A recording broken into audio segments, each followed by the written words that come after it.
모닝 미팅 시작하겠습니다. 먼저 산업기업 분석 카카오게임즈 안재민 위원입니다. 네, 카카오게임즈 상장 예정 기업이고요.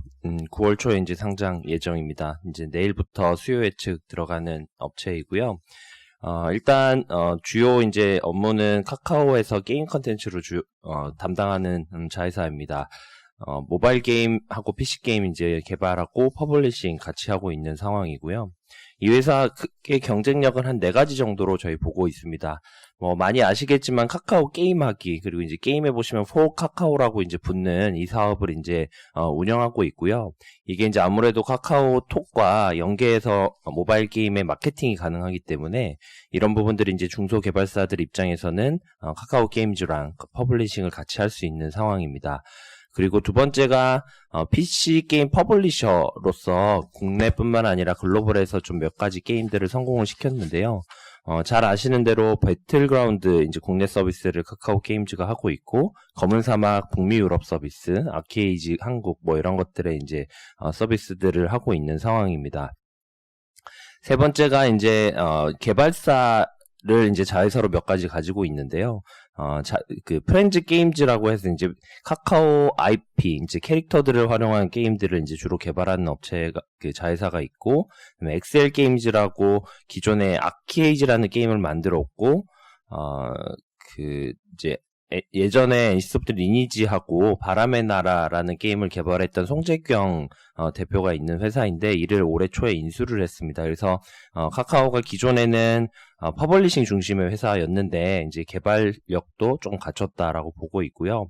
네 번째로 카카오 VX, 이제 스크린 골프랑 홈 트레이닝 하고 있고, 라이프 MMO라고 해서 이제 AR이랑 VR 게임 만드는 자회사가 있고요. 에드페이지라고 해서 카카오 페이지 IP를 활용하는 게임을 만드는 이런 것들이 이제 섞여져 있습니다. 그래서 일단 여러 가지 좀 장점이 있는 회사고요. 약간 제목에도 제가 써놨지만 멀티플레이어입니다. 그러니까 개발도 하고 퍼블리싱도 하고 마케팅도 하는 이런 역량을 가지고 있어서 좀 다각화되어 있다라는 부분들을 저희는 좀 주목하고 있고요. 올해 이제 대작 라인업들이 좀 있습니다. 11월 달에 이제 크래프톤, 배틀그라운드를 개발한 이제 크래프톤의 엘리온이라는 게임을 이제 출시할 예정이고요. 내년 초에 모바일 MMORPG인 오딘이라는 게임, 그리고 2022년에 MMORPG PC랑 모바일 버전이 이제 하나씩 나올 거고요. 이 외에도 퍼블리싱 게임들이 내년까지 해서 한 10개 정도 출시가 될 예정입니다. 이런 것들을 저희 반영해서 작년 기준으로 매출액이 한 3,900억, 그리고 영업이익이 350억 정도였는데, 올해는 좀 실적 성장이 좀 많이 나타날 거다라고 저희 보고 있고요. 2020년에 한 5,500억, 매출액, 영업이익인 720억 정도 저희 보고 있고, 뒤쪽에, 제가 연간 추정을 조금 해놨는데요. 2021년 같은 경우에는, 저희가 기대하고 있는 엘리온이나 이런 것들의 성과가 괜찮으면 영업이익은 한 1,100억까지도 이제 충분히 올라갈 수 있다라고 저희는 판단하고 있습니다. 7월 달에 출시한 가디언 테일즈라는 게임이 이제 한국에서 좀 성과가 좋고요. 글로벌에서도 조금씩 순위들이 움직이고 있어서 저희는 이 부분들 좀 긍정적으로 보고 있습니다. 마지막으로 8페이지에 보시면은 밸류에이션 저희가 좀 해놨는데, 사실 밸류에이션이 싸진 않습니다. 기존 이제 게임 업체들과 비교했을 때 특히 이제 NC소프트 펄어비스에 비해서는 공모가 20,000원에서 24,000원이 싼 편은 아닌데요.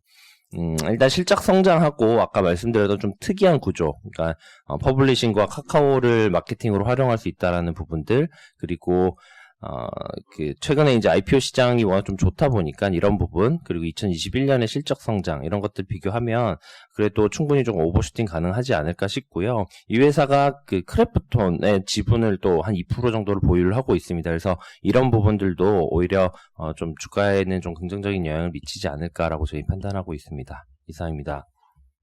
이게 내일하고 모레하고 수요 예측인데, 밸류에이션, 상장 예정 기업 밸류에이션 하기엔 상당히 어려운데, 지금 장외에서 한 4조 이상 된다 그랬죠? 예, 4조대 같고. 근데 이 밸류에이션을 기존에 예를 들어서 NC소프트나 등등하고 한번 공모 주가를 비교 좀 해보시죠. 네, 2020년 기준으로는 PR이 한 22배에서 27배 정도 공모가 상황이고요. 내년 기준으로 보면 한 16배에서 한 20배 정도 사이의 밸류에이션이고, 그러니까 지금 탑 티어들, 이제 조단이 넘어가는 업체들의 밸류에이션이랑 좀 유사한 정도 수준입니다. 근데 이제 넷마블이 사실은 이 회사와 포트폴리오가 조금 비슷한 편인데, 넷마블이 이제 투자 자산도 좀 많이 가지고 있고, 그런 부분들이 이제 카카오 게임즈랑 조금 유사한 편인데, 넷마블이 워낙 밸류에이션이 좀 높은 편이고요. 앞서 말씀드렸던 크래프톤 지분도 가지고 있는 상황이고, 신작에 대한 이제 성공 기대감 이런 것들을 조금 감안을 했을 때는 특히 이제 상장 초기에는 조금 오버슈팅 밸류에이션 프리미엄을 조금 받지 않을까 이렇게 일단은 예상을 하고 있고요. 넷마블이 워낙 높은 밸류에이션이라 여기에 비교하기에는 좀 쉽지는 않지만 그래도 지금 공모가보다는 조금 더 위에서 거래가 되지 않을까, 저희도 프리미엄 좀 더 인정해줘도 되지 않을까 이렇게 일단 말씀드리고 있습니다. 예, 다음 투자 전략 월간 공유입니다. 네, 9월 주식시장 전망 자료가 오늘 발간이 되었고요. 9월은 그동안에는 미국의 주요 정책들에 의해서 시장이 이제 움직였다라고 보면요. 9월에는 조금 이벤트들이 많습니다. 대외적으로는 미국의 대통령 선거를 앞두고 이제 대선 후보자들의 TV 토론회가 이제 9월 말에 예정이 되어 있고요. 그리고 아시겠지만 오늘도 미국 주식시장이 코로나 백신 기대감 때문에 상승을 했는데, 여전히 이제 코로나는 전 세계적으로 그렇게 아직은 잡히지 않은 상황들이고요. 그에 따른 또 백신 개발 기대감들, 이런 것들이 상호 맞물리는 과정들을 9월로 예상하고 있습니다. 국내적으로는 공매도 금지 해제 여부가 이제 관건이 될 테고요. 그에 따른 수급의 변화들도 체크할 수 있기 때문에 전체적으로는 9월 달에는 정책 일변도에서 다양하게 눈여겨봐야 될 게 많다라는 게 9월 주식시장의 특징이다라고 볼 수가 있겠습니다. 저희는 지난 5개월 동안 국내외 주식시장이 계속적으로 우상향을 보였는데요. 이제는 모멘텀을 좀 소진한 흐름들을 감안할 때 박스권으로 진입하는 달이 9월이 될 것으로 예상하고 있고요. 향후 한 3개월 정도는 이제 박스권 등락을 통해서 그동안에 급등한 부분들을 소진하고, 그리고 어느 정도 차익실현을 하는 과정들이 나오지 않겠냐라고 판단합니다. 또 주가가 밀리더라도요, 대신에 약세장에 진입할 만큼 아주 가파른 조정이 나오지는 또 않을 거다라고 판단을 하고 있습니다. 관련해서 몇 장의 장표들을 설명을 올리도록 하겠습니다. 나눠드린 자료들 25페이지를 좀 보시겠는데요.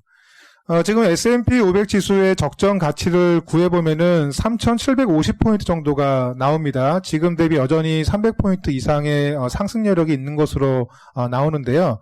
이렇게 주식시장이 거침없이 상승했음에도 불구하고 추가 상승 여력이 남아있는 가장 큰 이유는 금리가 지나치게 낮기 때문이라고 볼 수가 있겠습니다. 25페이지에 있는 파란색의 S&P 500의 페어밸류와 실제로 10년 만기 국채금리의 추이를 보시면요, 거의 역의관계가 성립되고 있거든요. 지금 미국 10년짜리 국채금리가 한 0.65% 정도에서 거래가 되고 있는데요. 작년 연말에 1.9% 정도였었습니다. 만약에 지금 금리가 1.9 정도가 된다고 하면요, S&P 500의 페어밸류는 오히려 지금보다 14% 정도 낮은 2,900포인트 정도에 형성되어 있을 것이다라고 볼 수 있겠습니다. 결국 이 얘기들은 미국 국채금리가 급등하는 환경이 나오지 않는다면요, 미국 주식시장의 페어밸류가 급격히 훼손되지는 않을 거다라는 해석이 가능하다는 거죠. 그렇기 때문에 오히려 앞으로 주식시장의 장기적인 방향성과 관련해서 가장 중요한 변수들은요, 금리의 급등 여부이다라고 볼 수 있겠습니다. 27페이지는 보시겠는데요. 저희 채권 파트에서는 올해 4분기 미국 국채금리에 대한 평균 전망을 0.9% 정도로 제시를 하고 있습니다. 지금보다는 높아지지만 시장이 감내할 정도 수준일 거다라고 보고 있고요. 이렇게 금리가 완만하게 상승을 하게 되면요, 다만 시장은 멀티플 상승이 좀 억제되는 현상이 나와요. 할인율이 조금 올라가면서 PER의 상승이 좀 제한적인 흐름들이 나온다는 거죠. 미국 주식시장도 일정 부분 상승한 이후에 이제 박스권에 진입하지 않겠나라고 저희는 바라보고 있습니다. 국내 주식시장도 비슷한 관점인데요. 33페이지를 좀 보시겠습니다.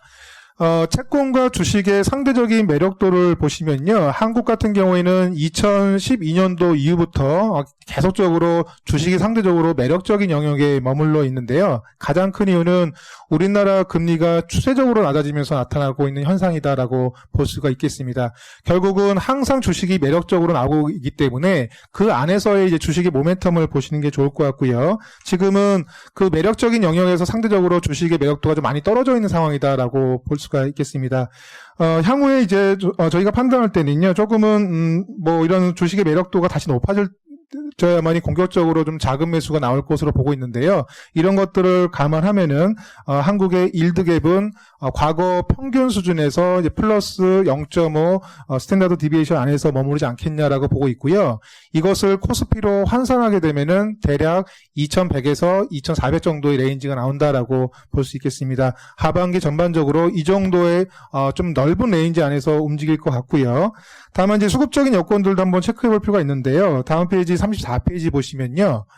연초 이후에 개인 투자자들이 한국 거래소 시장에서 37조 원을 순매수를 했는데, 지수대별로 보시면은 이제 2100포인트부터 2199, 그러니까 2100포인트대에서 10조 원 이상 주식을 순매수했거든요. 결국 이 얘기는 지수가 만약에 밀려서 2200을 하회할 경우에는 저가 매수세가 좀 강하게 들어올 수 있다라는 해석이 해볼 수가 있겠습니다. 이런 점들을 감안하면요, 대략 코스피의 범위는 고점은 한 2400, 그리고 저점은 2200 정도로 설정하고, 대외적인 상황이 조금 안 좋을 경우에는 2100 정도까지 넓혀서 대응하는 전략이 좋을 것 같고요. 결국은 2200 정도 초반선에서는 주식을 좀 매수해서 대응하고, 대신 2400 정도에서는 좀 차익 실현을 하는 이런 박스권 플레이가 상대적으로 좋겠다는 생각이고요. 2400 정도에서는 성장주 비중을 조금 줄이고요. 그리고 이제 2200 정도 선에서는 성장주 비중을 다시 높이는 이런 전략을 통해서 향후 한 3개월 정도 이벤트들을 소화할 필요가 있다라고 저희는 생각합니다. 네, 이어서 9월 포트폴리오 아이디어 부분 말씀드리겠습니다. 자료의 7페이지에 관심 종목 테이블을 정리를 해놨는데요. 그 부분부터 간단하게 말씀을 올리겠습니다. 일단 저희의 전반적인 아이디어는 그동안 주가가 많이 오른 성장주를 비중을 조금 줄여서 이거를 가치주 쪽으로 먼저 선서히 옮겨가자라는 게 기본적인 생각이고요. 성장주 내에서는 압축 전략을 활용해서 여전히 모멘텀이 남아있는 주식을 일부만 편입하고 나머지 주식들은 조금 가치주 쪽으로 옮기자라는 쪽입니다. 성장주 내에서 마지막으로 모멘텀이 남아있다고 저희가 생각하는 거는 9월 둘째 주 정도로 예상되는 테슬라의 S&P 500 편입과 관련해서 2차 전지 부분은 여전히 들고 갈 만하지 않겠느냐라고 해서 편입을 했고요. 이 이외에 가치주 쪽으로 옮겨가자라는 아이디어는 기본적으로는 경기 방어적인 성격을 가진 가치주, 그러니까 음식료나 통신 같은 쪽의 비중을 높이는 방향으로 생각을 하고 있습니다. 여기에 한 가지 알파 전략을 생각을 하는 부분이 언택트와 중국 소비를 결합한 부분을 간영해서 게임주 쪽을 조금 편입을 했습니다. 자세하게 이제 장표 몇 개 보여드리면서 좀 부연을 드리겠습니다. 84페이지, 자료의 84페이지를 보시면요. 최근 6월 이후에 성장주가 상승하는 구간에서 개인들이 각 지수 구간별로 순매수 얼마를 기록했는지를 저희가 자료에서 표시를 했는데요. 이 지수가 코스피가 아니라 WMI 500의 성장주 지수이기 때문에 지수 레벨에 보다는 이제 추세를 봐주시면 좋을 것 같은데, 위로 올라갈수록 점점 개인들의 순매수 강도는 떨어지고 있습니다. 근데 그럼에도 불구하고 사실 7월에서 8월까지 주가가 더 올라갈 수 있었던 이유는 뭐냐면, 오른쪽에 보시면은 외국인의 매도 강도도 같이 떨어졌어요. 그러다 보니까 주가가 더 많이 올라간 측면이 있었는데, 그럼 개인들이 순매수하는 게 조금 꺾이기 시작하는 시점이 되면은 이 부분의 상승 동력도 분명히 같이 꺾일 수 있다라는 게 저희가 걱정하는 부분이고요. 자료의 86페이지의 오른쪽을 보시면은 과거에도 이런 식으로 개인들이 주도해서 성장주를 밀어 올리던 시점에 후반부에 보통 나타나는 현상이 뭐냐면은 상승의 빈도가 떨어지기 시작하는 겁니다. 근데 8월 중순부터는 이거 뚜렷하게 이 부분들이 흔들리고 있는 거를 저희가 확인할 수 있다고 생각을 하고 있고요. 지표상으로 고점은 7월 9일이었습니다. 그러니까 한 달 정도 경과가 됐는데, 과거의 패턴을 보면 2달에서 4달 정도의 시간이 지난 이런 상승 빈도가 고점을 형성한 뒤에 2달에서 4달 정도의 시간이 지나면은 지수가 이후에 조정을 받는 경우가 많았거든요. 그런 관점에서 보면은 9월 정도에는 성장주가 흔들릴 가능성을 조금 시사하지 않느냐라고 생각을 하고 있습니다. 이렇게 성장주가 흔들린다라고 하면은 결국 알파 아이디어를 찾아서 조금 더 적극적으로 찾는 주식들이 필요하다고 생각을 하는데 92페이지를 보시면은 저희가 왜 중국 소비주를 보느냐에 대해서 설명을 드리고 있는데요. 지금 엊그제 이제 중국의 외교 정책을 총괄하는 양제츠 중국 정치국 위원이 방한을 했고요. 여기서 연내 시진핑이 방한을 하는 계획에 대해서 논의를 했는데 이 뒤에 배경을 보면 사실 미국과 중국 간의 동아시아 지역에서의 군사적 분쟁 부분이 자리를 하고 있습니다. 지금 미국 트럼프 대통령의 특사인 빌 링슬리라는 사람이 한국과 일본에 대해서 중거리 미사일을 배치하는 걸 협의 중이다. 이런 얘기들을 지난주부터 하고 있는데 양제츠의 방안과 관련해서는 사실 중국이 이런 중거리 미사일을 아시아 지역에 배치하는 거에 대해서 굉장히 반대한다라는 입장을 피력하는 부분이 강한 것 같아요. 이렇게 본다면은 과연 시진핑이 연내 한국에 방한을 하면은 아무런 선물 없이 와서 제스처만 취하고 갈 것이냐 아니면은 강력하게 군사적인 미국과의 공조에 대해서 경계를 표시하면서 대신에 이거를 하지 않는다면은 반대급부를 줄 수 있겠다라고 제시를 할 거냐 생각하면은 저희는 반대급부가 있을 가능성이 높다라고 생각을 하고 있고요. 그런데 지금 게임주 관점에서 파노 같은 부분이 막혀 있는 부분이 제일 이제 관심이 가는데 8월 달에 나온 파노만 봐도 일본이 게임이 중국에서 리퍼블리싱 하는 게 포함이 되고 한국이 제외됐습니다. 그런데 만약에 한국이 중거리 미사일 배치에 대해서 거부하는 반응을 보이고 일본이 우호적인 반응을 보인다면은 분명히 이 부분이 역전될 수 있다는 생각을 하고 있고요. 이런 부분이 언택트 환경 내에서 게임주가 더 올라갈 수 있는 여지가 존재하지 않겠느냐라는 생각을 하고 있습니다.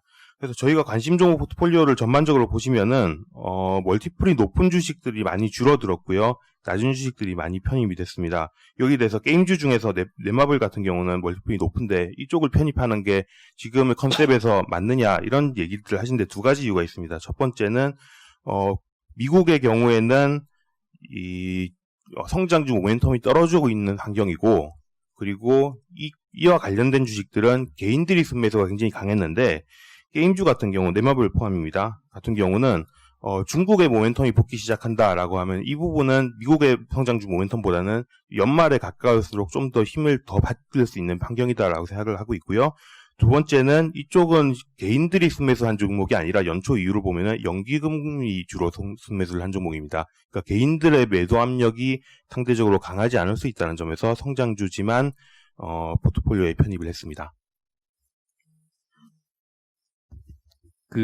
지금 우리가 아까도 말씀하셨지만 우리가 채권 파트에서 올 연말로 가면서 이제 금리가 좀 오를 걸로 이렇게 보고 있고요. 또 미국 금리요.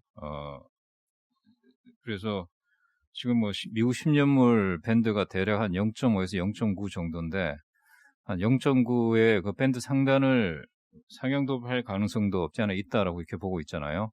만약에 0.9를 돌파해서 1%대로 올라간다면 미국의 S&P 500이 현재 한 3,400 정도인데 어느 정도까지 떨어지는지 우리가 할인율로 봤을 때 말씀 좀 해보시죠. 네, 무이자 수익률 변화에 따른 페어밸류들을 추적을 해보면요. 연말에 0.9 정도까지 금리가 올라간다라고 이제 가정을 하게 되면요. S&P 500의 페어밸류가 대략 한 3,500 정도로 좀 떨어져요. 그리고 지금 주가보다 더 낮아지는 수준까지 가려면요. 지금 3,500이라는 게 지금이 한 3,400. 3,400 정도 됩니다. 예. 네네. 그리고 지금 만약에 이제 지금 S&P 500 지수가 페어밸류가 지금보다 더 낮아지려면은 이제 10년물 국채 금리가 1.2 정도를 완전히 넘어가게 되면은 그때부터는 페어밸류에 대한 이제 의심들을 하게 됩니다. 그래서 지금 글로벌 IB들이 대부분 다 연말 미국 금리에 대한 전망치들을 대략 한 1.0 정도로 보고 있거든요. 이제 그 상황에서는 업사이드가 좀 남아 있다라고 대부분 예상하고 있고요. 그래서 내년도도 마찬가지입니다. 내년까지 이어서 보더라도 이제 실적이 좋아지더라도 금리의 상승 속도가 더 빨라지게 되면은 이제 페어밸류가 훼손되거든요. 그래서 그런 기준점들을 1차적으로는 10년물 국채 금리 1.2 그리고 1.5 이 정도를 넘어가게 되면요. 그때부터는 손익 이제 뭐 셈법이 좀 복잡해진다라고 볼 수가 있겠습니다. 예, 다음 채권 전략 아부다비 김성수 의원입니다. 네, 이번 코로나를 기점으로 중동 채권 투자의 가장 큰 메리트였던 재정 건전성 훼손에 대한 우려가 좀 높아지고 있습니다. 하지만 이런 상황에서 이제 아부다비 경제, 재정 펀더멘털 악화는 조금 제한적일 것으로 보고 있고요. 채권 발행 여력도 크게 줄어들은 주변 국가들과는 달리 추가 채권 발행에 대한 여력이나 또한 또 여지도 충분하다. 즉 투자할 때 가장 큰 장애 요소였던 유동성적인 측면도 어느 정도 개선이 될 것으로 보고 있습니다. 물론 이제 안정적인 정치 환경 같은 경우도 이제 투자에 조금 긍정적인 요인이고요. 현 시점에서 이제 채권 금리는 역사적 저점에서 조금 상승하는 모습 보여주고 있습니다. 따라서 기존 채권 보유자들에게는 이제 차익 실현에 좀 적절한 시기다라고 말씀드리겠고요. 잠재적인 투자 매력이 전반적으로 좀 부각되는 만큼 신규 투자를 고려 중이시라면 이번 금리 상승세가 둔화되는 시기, 단기 구간 그리고 최근 발행물 위주의 투자를 권고드리겠습니다. 이상입니다. 예, 이 자료는 지난번에 이스라엘 그 자료 나왔을 때도 잠깐 말씀드렸는데, 이제 중동 지역 채권에 대해서 저희가 이제 분석을 시작한 거고요. 우리가 이제 연기금이나 보험회사 등이 최근에 중동 딜들이 많이 늘어나고 있어요. 그래서 관련해서 아마 설명의 기회들이 좀 잡힐 겁니다. 연결해 주시면 되겠습니다. 예, 크레딧 전략. 예. 네, 크레딧 발표드리겠습니다. 일단 저희 크레딧 팀에서는 미국 투자 등급을 비중 확대해서 중립으로 의견을 변경을 했습니다. 기존에는 연준에 좀 전례 없는 크레딧 관련 이제 매입 정책을 바탕으로 가파르게 회복을 했었고요. 근데 다만 최근에 좀 주춤하는 모습이 있는데요. 저희는 이런 원인을 이제 낮아진 이제 회사채 금리, 그 투자 등급 지수 금리가 2%를 하회하고 있고, 또한 이제 저희 채권 파트에서 얘기하듯이 국채 금리가 상승할 우려, 이 두 가지가 지금 최근에 주춤하는 요인이라고 보고 있습니다. 그래서 사실 펀더멘털이나 수급 측면에서는 여전히 뭐 우호적이라고 저희가 투자 등급 측면에서는 판단을 하고 있고, 다만 이제 밸류에이션 부담은 좀 점증이 되고 있다 이 정도로 보고 있는데요. 저희가 보기에 스프레드 축소가 뭐 이제 더 안 되냐 뭐 그런 거는 아니라고 보고 있고, 지금보다 연말까지 더 축소될 가능성도 있다. 다만 이제 저희 국채 금리가 기조적으로 조금씩 상승할 수 있는 부분이 있기 때문에 그런 스프레드 축소를 뭐 상쇄하고도 더 이제 남을 가능성에 따라서 저희 미국 투자 등급은 의견을 이제 중립으로 변경하도록 하겠습니다. 만약에 이제 좀 투자 등급 금리가 뭐 그 코로나 등에 의해서 확대가 된다면은 여전히 연준의 정책이 지속이 되고 있기 때문에 다시 이제 기회가 될 거로 보고 있습니다. 좀 국내 쪽도 말씀드리면은 일단 아시다시피 좀 코로나19 확산으로 인해서 좀 스프레드 축소가 좀 둔화되는 모습이 있었는데요. 여전히 이제 정부 정책 지속되고 있고 신용 이벤트 발생 가능성은 제한적으로 보고 있습니다. 이에 따라서 스프레드 축소세는 당분간 계속 지속될 거로 보고 있고, 좀 스프레드가 확대된다면 이것도 이제 국내에서도 비중 확대 기회로 보고 있습니다. 이상입니다. 예, 대체투자 김영근 의원입니다. 네, 글로벌 인프라 말씀을 드리겠습니다. 지난주는 뭐 1.5% 정도 하락을 했고요. 그 이유는 미국의 신규 실업 청수 건수가 좀 생각보다 좀 증가하고 있다는 거고, 두 번째는 유로존에 있는 IHS PMI 지수가 소폭 좀 하회했다는 이슈입니다.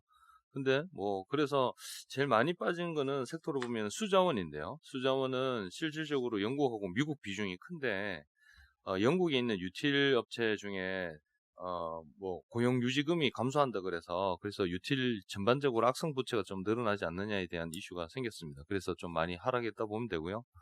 근데 또 어제는 또 글로벌 지수가 2% 상승을 했습니다. 그게 백신과 또 연관이 된 것 같습니다. 그래서 아직까지 박스권을 보이고 있긴 한데, 저희는 일단은 글로벌 인프라의 비중을 확대한다고 보고 보면 될 것 같고요. 그리고 일단 2주 전에는 공항 인프라가 좀 많이 상승을 했습니다. 그런데 또 지난주에는 또 많이 하락했는 이유가 스페인, 프랑스, 스웨덴 중심으로 해서 항공 편수를 20% 더 감축한다는 이슈가 있어서 아직까지 정상화되기는 좀 어려워 보입니다만, 그래도 글로벌 인프라를 확대하는 의견은 유럽 쪽에 있는 공항, 도로, 항만보다는 인프라 전력 수자원 쪽으로 집중을 해야 된다고 보고 있고요. 그 이유는 정부 지분이 20에서 30%를 독점권으로 가지고 있다고 보면 될 것 같고요.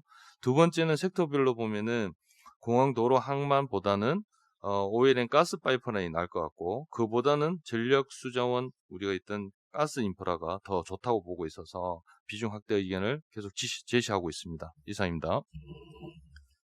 예, 글로벌 리츠 홍지원 의원입니다. 네, 글로벌 리츠 말씀드리겠습니다. 지난 한 주 동안 글로벌 리츠 지수 지금 0.23% 정도 좀 하락을 했고요. 섹터 단으로 보시면은 리테일이랑 호텔 또 모기지의 주간 하락폭이 좀 커지면서 전반적인 지수를 좀 하락했다라고 보시면 될 것 같고요. 저희가 이번에 정리한 차트가 지금 4페이지에 나와 있는데, 지금 미국의 2분기 모기지 연체율이 나왔습니다. 지금 8.22%가 나왔고요. 지금 1분기 4.36% 대비 좀 많이 상승한 편입니다. 그래서 사실 시장에서는 미국 모기지 연체율 상승에 대해서 좀 우려가 많은 편인데, 그럼에도 저희는 사실 미국 그 주거용 리츠에 대해서 좀 확대 의견을 드리고 있고요. 저희가 이제 이렇게 연체율이 오르는데도 확대 의견을 드리는 이유가 이 해당 지표의 급등이 사실상 그 3월 달에 시행됐던 케어스 액트에 좀 관련이 있기 때문이고요. 케어스 액트에 따르면은 사실 정부가 보증하는 모기지에 대해서 최대 1년 동안 지금 모기지 원리금 납부를 유예할 수 있게 해놨기 때문에 지금 그러한 지금 신청 건수들이 다 연체율이 잡히고 있다라고 봐주시면 되고요. 실제로 이제 그림 3번 봐주시면 가파르게 상승하던 지금 납부 유예 비율이 지금 6월달 이후로는 좀 둔화가 돼서 한 1%포인트 넘게 빠진 상황이고, 지금 전체 미국 모기지 시장에서 연방 정부나 아니면 GSE가 보증하는 모기지의 비율이 한 70%가 넘습니다. 이제 그렇기 때문에 저희는 사실상 그 앞으로 모기지 연체율 상승에 따른 모기지 부실화 아니면 주택가격 급락이 발생할 가능성은 좀 낮다라고 보고 있습니다. 이상입니다. 네, 이상 모닝 미팅 마치겠습니다.